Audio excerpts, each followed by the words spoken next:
Hello everyone, this side Bharti. And last video में हमने बात की थी भाई लेप्रोसी के बारे में। हम प्रिपरेशन कर रहे हैं एम्स सीआरई की। उसमें बहुत चांस है देखो वेक्टर बोर्न डिजीज आने के। तो वेक्टर बोर्न डिजीज हम सिक्वेंसली अब पढ़ रहे हैं, जिसमें सबसे पहले हमने रीड आउट किया था भाई लास्ट लेक्चर में लेप्रोसी। अगर किसी ने नहीं पढ़ा है तो जाके लेक्चर एक बार देख लेना। मात्र 14 मिनट की वीडियो है, तो उसमें आपको सब कुछ इजिली समझ आ जाएगा। लेकिन अगर फिर भी कोई डाउट है तो आप कमेंट जरूर कर सकते हैं और उसका रिप्लाई हम जरूर करेंगे। तो आज हम बात करने वाले हैं भाई मलेरिया के बारे में। देखिए, मलेरिया वर्ल्ड वाइड है और बहुत ही ज्यादा कंट्रीज में देखने के लिए मिलता है हमें। लेकिन आज हम जानेंगे कि एक्चुअल में मलेरिया है क्या, उसका इंट्रोडक्शन जानेंगे, डेफिनेशन जानेंगे। साथ ही में हम जानेंगे भाई इसका पॉजिटिव ऑर्गेनिज्म एंड सिम्टम और ट्रीटमेंट। तो ये सारी चीजें हम रीड आउट करने वाले हैं इस वीडियो के अंदर। तो लास्ट तक जरूर बने रहें और बात कर लेते हैं हम भाई मलेरिया के बारे में। देखिए, मलेरिया क्या है। अगर हम इसके इंट्रोडक्शन की बात करें भाई, मलेरिया की इंट्रोडक्शन एंड डेफिनेशन दोनों सेम है। तो इंट्रोडक्शन में ही हमें डेफिनेशन का भी पता चल जाएगा। तो क्या है भाई, malaria is a protozoal infection. Malaria क्या है, एक प्रोटोजोल इन्फेक्शन है, मतलब प्रोटोजोआ से होने वाला इन्फेक्शन है। फिर क्या है भाई, next line, cause by plasmodium parasite. Cause किससे हो रहा है, ये प्लाज्मोडियम पैरासाइट से। ठीक है, इतना आपको समझ आ गया होगा, बहुत इजी है। मलेरिया क्या है, एक प्रोटोजोल इन्फेक्शन है और कोज हो रहा है ये प्लाज्मोडियम पैरासाइट से। And is transmitted to human through the bite of the infected female anopheles mosquito. क्या बोला है भाई, ये ट्रांसमिट हो रहा है कैसे, ह्यूमन को बाइट कर रही है क्या, फीमेल एनाफेलस मॉस्किटो। क्या है भाई, जब फीमेल एनाफेलस मॉस्किटो बाइट कर लेती है किसी भी पर्सन को तो उसको मलेरिया होने के चांस बढ़ जाते हैं, उसे मलेरिया हो जाता है। ठीक है, तो सीधा सीधा मतलब है भाई, जब ये फीमेल एनाफेलस मॉस्किटो बाइट करेगी तो इंसान इन्फेक्टेड हो जाएगा, उसको मलेरिया हो जाएगा। नेक्स्ट लाइन क्या बोला है, it life threatening but preventable and curable disease. ये क्या है भाई, लाइफ थ्रेटनिंग मतलब डेंजरस भी बहुत है, लेकिन अगर इसका इलाज हमने नहीं करवाया तो भाई ये लाइफ थ्रेटनिंग हो सकती है। लेकिन अगर हमने टाइमली इसका इलाज ले लिया, ट्रीटमेंट ले लिया, हॉस्पिटल चले गए भाई, हमने इसके क्या टेस्ट करा लिए, सारे मेडिसिन स्टार्ट कर दी, तो क्या है भाई, ये प्रिवेंट भी हो जाता है और क्योर भी हो जाता है। ठीक है, तो ये था इसका इंट्रोडक्शन एंड डेफिनेशन। अब हम बात करेंगे भाई इसके पॉजिटिव ऑर्गेनिज्म के बारे में। देखिए, पॉजिटिव ऑर्गेनिज्म मतलब कौन से ऐसे कॉज हैं जो मलेरिया को फैला रहे हैं। तो इसके क्या है भाई, कुछ मॉस्किटो जो होते हैं हमारे वही इसको फैलाते हैं। तो 5 तरीके के मॉस्किटो हैं जो यहाँ पे डिस्क्राइब किया है, 5 तरीके के। तो देख लेते हैं वो कौन कौन से हैं। सबसे पहला है भाई प्लाज्मोडियम फैल्सीफेरम। क्या है भाई, प्लाज्मोडियम फैल्सीफेरम सबसे फर्स्ट नंबर पे आता है हमारा मलेरिया को कोज करने के लिए। ठीक है, सेकंड नंबर पे आता है भाई हमारा प्लाज्मोडियम वाइवेक्स। क्या है, प्लाज्मोडियम वाइवेक्स। ये मोस्टली हमें एशिया के अंदर देखने के लिए मिलता है। थर्ड नंबर पे आता है हमारा प्लाज्मोडियम ओवेल। प्लाज्मोडियम ओवेल, तो ये भी इसका पॉजिटिव ऑर्गेनिज्म है। फिर आता है भाई प्लाज्मोडियम मलेराई, मतलब मलेरिया मलेरिया फैला रही है तो मलेराई, इससे याद रहेगा। फिर आता है भाई प्लाज्मोडियम नोलिसी। ठीक है, तो ये क्या है भाई, 5 ऑर्गेनिज्म है इसके, 5 इसके क्या है, मॉस्किटो हैं जो इसको फैला रहे हैं। फिर हम बात करने वाले हैं भाई अब मोड ऑफ ट्रांसमिशन के बारे में, कि कैसे एक पर्सन को मलेरिया हो जाता है, ऐसे कौन कौन से कारण हो सकते हैं। हमें ये तो पता चल गया भाई कि मॉस्किटो हमें बाइट कर रहा है तो हमें क्या हो रहा है, मलेरिया हो रहा है। और ये प्रिवेंटेबल भी है लेकिन लाइफ थ्रेटनिंग भी है अगर हमने इसका ट्रीटमेंट नहीं लिया। तो ये सारी चीजें हमारे समझ में आ गई है। अब बात करेंगे हम इसके मोड ऑफ ट्रांसमिशन के बारे में। क्या कह रहा है भाई, कैसे कैसे ये फैल सकता है इंसानों के अंदर। क्या भाई, बाइट ऑफ इन्फेक्टेड एनाफेलस मॉस्किटो। अगर इन्फेक्टेड मॉस्किटो है कोई और उसने बाइट कर लिया पर्सन को तो वो क्या हो जाएगा, इन्फेक्टेड हो जाएगा और उसको मलेरिया हो जाएगा। सेकंड क्या है भाई, blood transfusion from the infected person. अगर हम किसी इन्फेक्टेड पर्सन का ब्लड ट्रांसफ्यूजन दूसरे में कर रहे हैं जिसको मलेरिया नहीं है तो उसको बहुत ज्यादा चांस है भाई मलेरिया होने का। थर्ड क्या है, शेयर नीडल्स। देखो, नीडल्स तो वैसे भी शेयर नहीं करनी चाहिए, बट अगर तुम्हें पता है कि इसको मलेरिया है और तुमने उसकी नीडल जाके दूसरे को यूज कर दी, या फिर तुम्हें नहीं पता था तब तुमने यूज कर दी, तो भाई उसको बहुत ज्यादा चांस हो जाते हैं बेचारे को मलेरिया होने का। फिर क्या है, from mother to baby. Yes, ये मदर टू बेबी भी होता है जिसको हम बोलते हैं कंजेनाइटल मलेरिया।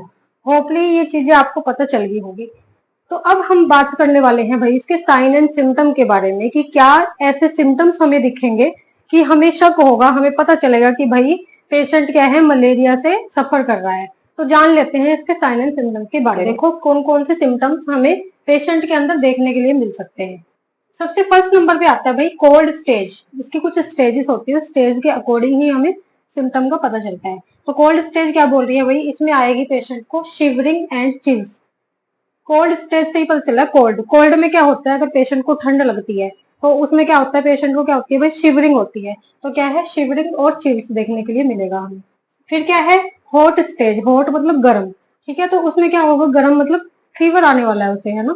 तो क्या है हाई फीवर, हाई फीवर देखने के लिए मिलेगा। अप टू 104 डिग्री सेल्सियस का फीवर हमें देखने के लिए मिलेगा। आपने देखा होगा मलेरिया के पेशेंट को ठंड लग के एकदम बुखार चलता है, या कई पेशेंट को ठंड नहीं लगती और पसीने आते हैं लेकिन फीवर होता है।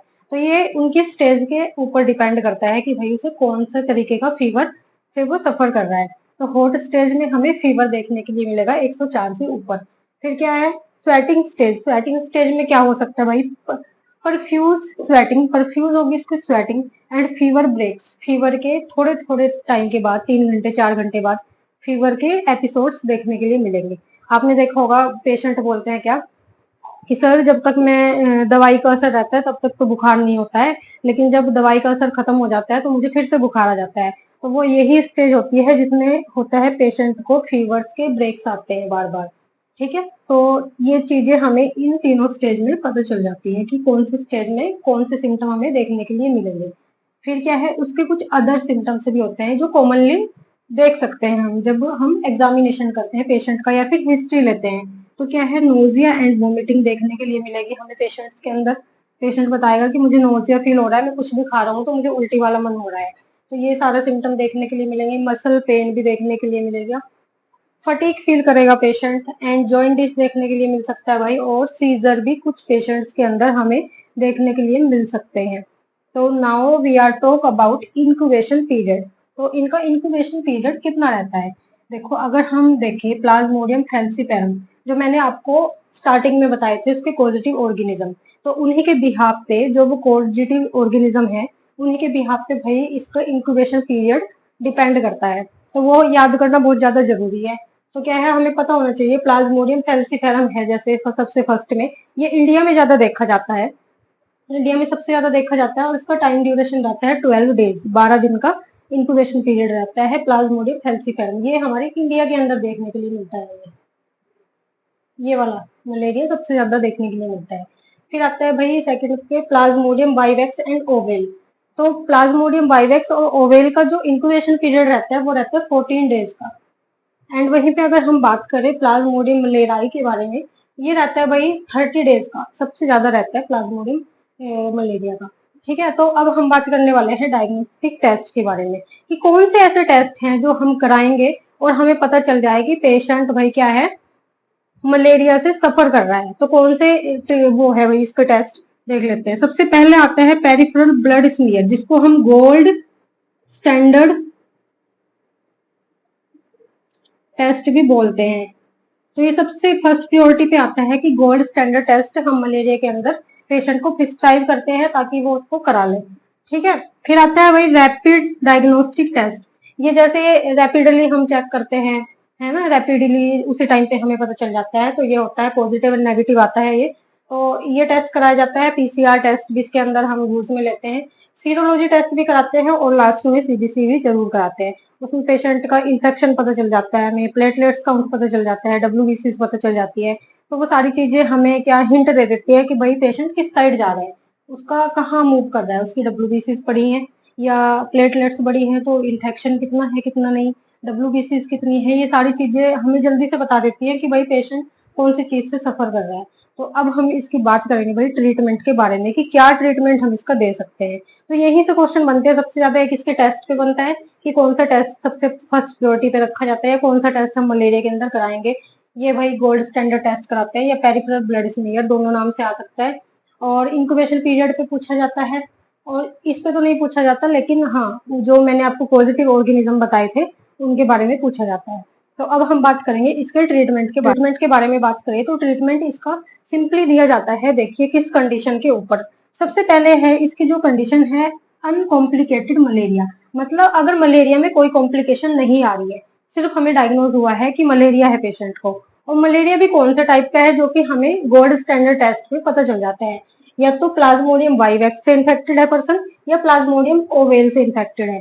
ठीक है, तो इन दोनों से जब इन्फेक्टेड होगा पीपल तो हमें क्या देने की जरूरत है भाई, इनकी एक टैब होती है, ये टैब क्लोरोक्वाइनिन प्लस प्राइमाक्वाइन, तो ये दोनों टैब का कॉम्बिनेशन दिया जाता है, दोनों टैबलेट्स चलती है बीडी पेशेंट को अकॉर्डिंग टू पेशेंट कंडीशन। फिर है अगर हमें पता चला प्लाज्मोडियम फैल्सीफेरम है, पेशेंट को डायग्नोज हुआ है प्लाज्मोडियम फैल्सीफेरस से वो क्या है ग्रसित है, तो उस टाइम पे हमें क्या देने की जरूरत होती है, एसीटी देते हैं हम पेशेंट को एक थेरेपी के थ्रू, जिसमें हम यूज करते हैं आर्थिमेथर प्लस ल्यूमीफेंट्राइन, आर्थिमेथर और ल्यूमीफेंट्राइन करके हम टैबलेट्स होती हैं कॉम्बिनेशन में दी जाती है उस टाइम पे। फिर वही दिया जाता है अगर सीवियर मलेरिया पेशेंट को है, प्लेटलेट्स भी डाउन जा रहे हैं, ब्लड ट्रांसफ्यूजन की नीड पड़ रही है, तो उस कंडीशन को हम क्या बोलते हैं सीवियर मलेरिया। तो उस केस में हमें क्या देने की जरूरत है, देखिए सपोर्टिव केयर तो हम देंगे ही देंगे, उसके साथ में हमें पेशेंट को फ्लूइड देने की जरूरत है, क्योंकि वो लगातार वोमिटिंग से सफर करता है, उसे कोई भी चीज डाइजेस्ट नहीं होती है, तो उस टाइम पे फ्लूइड का यूज हम करते हैं।